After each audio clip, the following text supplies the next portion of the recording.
ನಮಸ್ಕಾರ ಗೆಳೆಯರೆ, ಇವತ್ತು ನಾವು ಸಮುದ್ರದ ಆಳದಲ್ಲಿ ಅಡಗಿರುವ ಅದೃಶ್ಯ ಶಕ್ತಿ ಸಬ್ಮೆರಿನ್ ಬಗ್ಗೆ ತಿಳಿಯೋಣ. ಸಬ್ಮೆರಿನ್ ಎಂದರೆ ಕೇವಲ ಒಂದು ಹಡಗಲ್ಲ, ಇದು ನೀರಿನ ಅಡಿಯಲ್ಲಿ ಚಲಿಸುವ ಒಂದು ಅದ್ಭುತ ತಂತ್ರಜ್ಞಾನ. ಈ ಬೃಹತ್ ಯಂತ್ರಗಳು ಶತ್ರುಗಳ ಕಣ್ಣಿಗೆ ಬೀಳದೆ ತಿಂಗಳುಗಟ್ಟಲೆ ನೀರಿನ ಅಡಿಯಲ್ಲಿ ಇರಬಲ್ಲವು. ಒಂದು ಸಬ್ಮೆರಿನ್ ಹೇಗೆ ತೇಲುತ್ತದೆ ಮತ್ತು ಹೇಗೆ ಮುಳುಗುತ್ತದೆ ಎಂದು ನೀವು ಎಂದಾದರೂ ಯೋಚಿಸಿದ್ದೀರಾ? ಇದರ ಹಿಂದೆ ಆರ್ಕಿಮಿಡಿಸ್ ತತ್ವ ಎನ್ನುವ ವಿಜ್ಞಾನ ಅಡಗಿದೆ. ಸಬ್ಮೆರಿನ್ ನಲ್ಲಿ ಬ್ಯಾಲೆಸ್ಟ್ ಟ್ಯಾಂಕ್ಗಳು ಎನ್ನುವ ದೊಡ್ಡ ಟ್ಯಾಂಕ್ಗಳಿರುತ್ತವೆ. ಇವುಗಳಲ್ಲಿ ಗಾಳಿ ತುಂಬಿದಾಗ ಸಬ್ಮೆರಿನ್ ಹಗುರವಾಗಿ ನೀರಿನ ಮೇಲೆ ತೇಲುತ್ತದೆ. ಆದರೆ ಮುಳುಗಬೇಕಾದಾಗ ಈ ಟ್ಯಾಂಕ್ಗಳಿಗೆ ಸಮುದ್ರದ ನೀರನ್ನು ತುಂಬಿಸಲಾಗುತ್ತದೆ. ನೀರು ತುಂಬಿದ ತಕ್ಷಣ ಸಬ್ಮೆರಿನ್ ಭಾರವಾಗಿ ಸಮುದ್ರದ ಆಳಕ್ಕೆ ಇಳಿಯಲು ಶುರು ಮಾಡುತ್ತದೆ. ನೀರಿನ ಅಡಿಯಲ್ಲಿ ಸಬ್ಮೆರಿನ್ ದಿಕ್ಕನ್ನು ಬದಲಿಸಲು ಹೈಡ್ರೋಪ್ಲೇನ್ ಎಂಬ ರೆಕ್ಕೆಗಳನ್ನು ಬಳಸುತ್ತದೆ. ಸಮುದ್ರದ ಅಡಿಯಲ್ಲಿ ಜಿಪಿಎಸ್ ಅಥವಾ ರೇಡಾರ್ ಕೆಲಸ ಮಾಡುವುದಿಲ್ಲ ಎಂಬುದು ನಿಮಗೆ ಗೊತ್ತೇ? ಹೌದು, ಅಲ್ಲಿ ಕೇವಲ ಶಬ್ದದ ಅಲೆಗಳು ಅಥವಾ ಸೋನಾರ್ ತಂತ್ರಜ್ಞಾನ ಮಾತ್ರ ಕೆಲಸ ಮಾಡುತ್ತದೆ. ಸೋನಾರ್ ಮೂಲಕ ಶಬ್ದದ ಅಲೆಗಳನ್ನು ಕಳುಹಿಸಿ ಅವು ಯಾವುದಕ್ಕಾದರೂ ತಗುಲಿ ವಾಪಸ್ ಬರುವುದನ್ನು ಲೆಕ್ಕ ಹಾಕಲಾಗುತ್ತದೆ. ಇದರಿಂದ ಶತ್ರು ಹಡಗು ಎಲ್ಲಿದೆ ಅಥವಾ ಮುಂದೆ ಬೆಟ್ಟವಿದೆಯೇ ಎಂದು ತಿಳಿಯುತ್ತದೆ.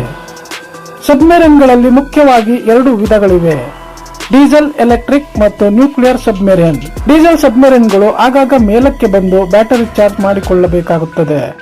ಆದರೆ ನ್ಯೂಕ್ಲಿಯರ್ ಸಬ್ಮೆರಿನ್ಗಳು ಒಮ್ಮೆ ಮುಳುಗಿದರೆ ವರ್ಷಗಟ್ಟಲೆ ಮೇಲೆ ಬರುವ ಅವಶ್ಯಕತೆಯೇ ಇರುವುದಿಲ್ಲ, ಏಕೆಂದರೆ ಇವುಗಳಲ್ಲಿ ಅಣುಶಕ್ತಿಯಿಂದ ವಿದ್ಯುತ್ ಉತ್ಪತ್ತಿಯಾಗುತ್ತದೆ. ಈಗ ಒಂದು ದೊಡ್ಡ ಪ್ರಶ್ನೆ: ನೀರಿನ ಅಡಿಯಲ್ಲಿ ಸಿಬ್ಬಂದಿಗೆ ಆಮ್ಲಜನಕ ಎಲ್ಲಿಂದ ಬರುತ್ತದೆ? ಅವರು ಸಮುದ್ರದ ನೀರನ್ನೇ ವಿದ್ಯುತ್ ವಿಭಜನೆ ಮಾಡಿ ಆಕ್ಸಿಜನ್ ತಯಾರಿಸುತ್ತಾರೆ. ಈ ಪ್ರಕ್ರಿಯೆಯಲ್ಲಿ ನೀರಿನಿಂದ ಹೈಡ್ರೋಜನ್ ಮತ್ತು ಆಕ್ಸಿಜನ್ ಅನ್ನು ಬೇರ್ಪಡಿಸಲಾಗುತ್ತದೆ. ಹೀಗೆ ತಯಾರಾದ ಆಕ್ಸಿಜನ್ ಅನ್ನು ಸಬ್ಮೆರಿನ್ ಒಳಗೆ ಬಿಡಲಾಗುತ್ತದೆ. ಸಿಬ್ಬಂದಿ ಬಿಡುವ ಕಾರ್ಬನ್ ಡೈಆಕ್ಸೈಡ್ ಅನ್ನು ವಿಶೇಷ ಯಂತ್ರಗಳ ಮೂಲಕ ಹೊರಹಾಕಲಾಗುತ್ತದೆ. ಸಬ್ಮೆರಿನ್ ಒಳಗೆ ಕುಡಿಯುವ ನೀರನ್ನು ಕೂಡ ಸಮುದ್ರದ ಉಪ್ಪು ನೀರನ್ನು ಶುದ್ಧೀಕರಿಸಿ ಪಡೆಯಲಾಗುತ್ತದೆ. ಸಬ್ಮೆರಿನ್ ಒಳಗೆ ಜೀವನ ಮಾಡುವುದು ಅಂದುಕೊಂಡಷ್ಟು ಸುಲಭವಲ್ಲ. ಅಲ್ಲಿ ಹಗಲು ಮತ್ತು ರಾತ್ರಿಯ ವ್ಯತ್ಯಾಸವೇ ತಿಳಿಯುವುದಿಲ್ಲ.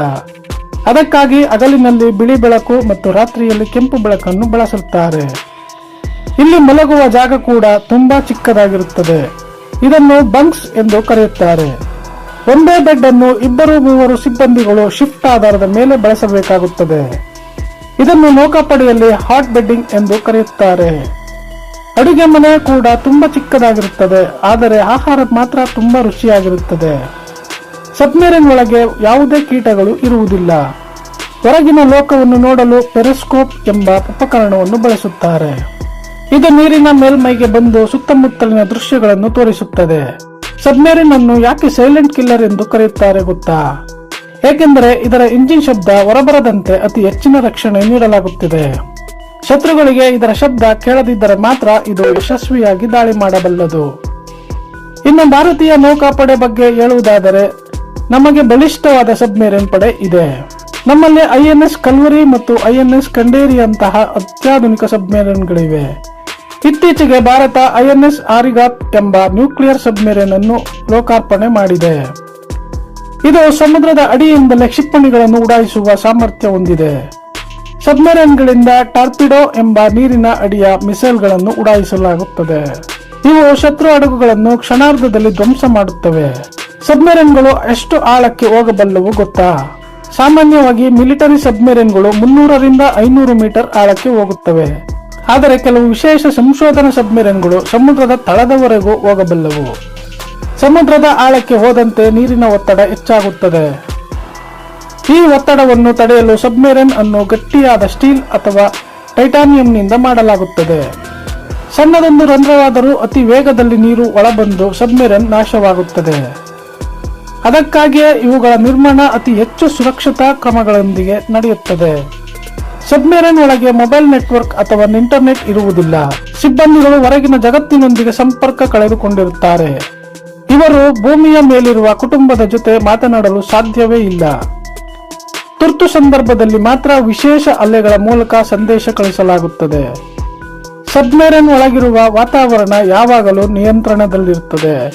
ಅಲ್ಲಿ ಧೂಳು ಅಥವಾ ಬ್ಯಾಕ್ಟೀರಿಯಾಗಳು ಇರದಂತೆ ವಿಶೇಷ ಫಿಲ್ಟರ್ಗಳನ್ನು ಬಳಸುತ್ತಾರೆ. ಒಂದು ಸಬ್ಮೆರಿನ್ ಎಷ್ಟು ದಿನಗಳ ಕಾಲ ನೀರಿನ ಅಡಿಯಲ್ಲಿ ಇರಬಹುದು? ಅದು ಕೇವಲ ಆಹಾರ ಸಂಗ್ರಹದ ಮೇಲೆ ನಿರ್ಧಾರಿತವಾಗಿರುತ್ತದೆ. ನ್ಯೂಕ್ಲಿಯರ್ ಸಬ್ಮೆರಿನ್ಗಳಲ್ಲಿ 3 ತಿಂಗಳಿಗಾಗುವಷ್ಟು ಆಹಾರವನ್ನು ಸಂಗ್ರಹಿಸಿಡಲಾಗುತ್ತದೆ. ಆಹಾರ ಮುಗಿದಾಗ ಅಥವಾ ಸಿಬ್ಬಂದಿ ಬದಲಾಗಬೇಕಾದಾಗ ಮಾತ್ರ ಇದು ದಡಕ್ಕೆ ಬರುತ್ತವೆ. ಸಬ್ಮೆರಿನ್ ಇತಿಹಾಸ ನೋಡಿದರೆ ಮೊದಲಿನ ಸಬ್ಮೆರಿನ್ಗಳು ತುಂಬಾ ಚಿಕ್ಕದಾಗಿದ್ದವು. ಟರ್ಟಲ್ ಎಂಬ ಸಬ್ಮೆರಿನ್ ಯುದ್ಧದಲ್ಲಿ ಬಳಸಲಾದ ಮೊದಲ ಸಬ್ಮೆರಿನ್.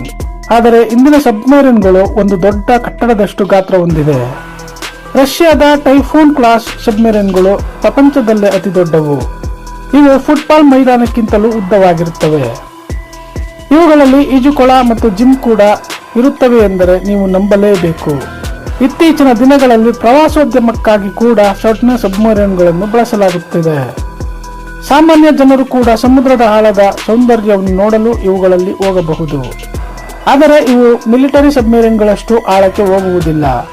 ಸಮುದ್ರದ ಅಡಿಯಲ್ಲಿ ಗುಪ್ತಚರ ಕೆಲಸ ಮಾಡಲು ಕೂಡ ಇವು ಅತಿ ಮುಖ್ಯ. ಸಬ್ಮರೀನ್ಗಳ ಮೇಲೆ ಶಬ್ದ ಹೀರಿಕೊಳ್ಳುವ ರಬ್ಬರ್ ಲೇಪನವಿರುತ್ತದೆ. ಇದರಿಂದ ಶತ್ರುಗಳ ಸೋನಾರ್ಗೆ ಸಬ್ಮರೀನ್ ಸಿಕ್ಕಿ ಬೀಳುವ ಸಾಧ್ಯತೆ ಕಡಿಮೆ ಇರುತ್ತದೆ. ಸಬ್ಮರೀನ್ ಓಡಿಸುವವರನ್ನು ಸಬ್ಮರೀನರ್ಸ್ ಎಂದು ಕರೆಯುತ್ತಾರೆ. ಇವರಿಗೆ ದೈಹಿಕ ಶಕ್ತಿಗಿಂತ ಮಾನಸಿಕ ಶಕ್ತಿ ಅತಿ ಮುಖ್ಯವಾಗಿ ಇರಬೇಕು. ಸಣ್ಣ ಜಾಗದಲ್ಲಿ ತಿಂಗಳುಗಟ್ಟಲೆ ಇರುವುದು ಸುಲಭದ ಮಾತಲ್ಲ. ಭಾರತಕ್ಕೆ ಸಾಗರ ತೀರ ದೊಡ್ಡದಾಗಿರುವುದರಿಂದ ಸಬ್ಮರೀನ್ಗಳ ಪಾತ್ರ ಅತಿ ದೊಡ್ಡದು. ಇಂದು ಸಬ್ಮರೀನ್ಗಳು ಕೇವಲ ಯುದ್ಧಕ್ಕೆ ಸೀಮಿತವಾಗಿಲ್ಲ, ಸಂಶೋಧನೆಗೂ ಬಳಕೆಯಾಗುತ್ತದೆ. ಸಾಗರದ ಅಡಿಯಲ್ಲಿ ಅಡಗಿರುವ ನಿಗೂಢ ಪ್ರಾಣಿಗಳನ್ನು ತಿಳಿಯಲು ಇವು ಸಹಕಾರಿ. ಸಬ್ಮರೀನ್ ಎನ್ನುವುದು ಮಾನವನ ಬುದ್ಧಿವಂತಿಕೆಗೆ ಸಾಕ್ಷಿಯಾದ ಒಂದು ಅದ್ಭುತ ಆವಿಷ್ಕಾರ. ಈ ಮಾಹಿತಿ ನಿಮಗೆ ಇಷ್ಟವಾದರೆ ನಿಮ್ಮ ಸ್ನೇಹಿತರೊಂದಿಗೆ ಶೇರ್ ಮಾಡಿಕೊಳ್ಳಿ. ಧನ್ಯವಾದಗಳು.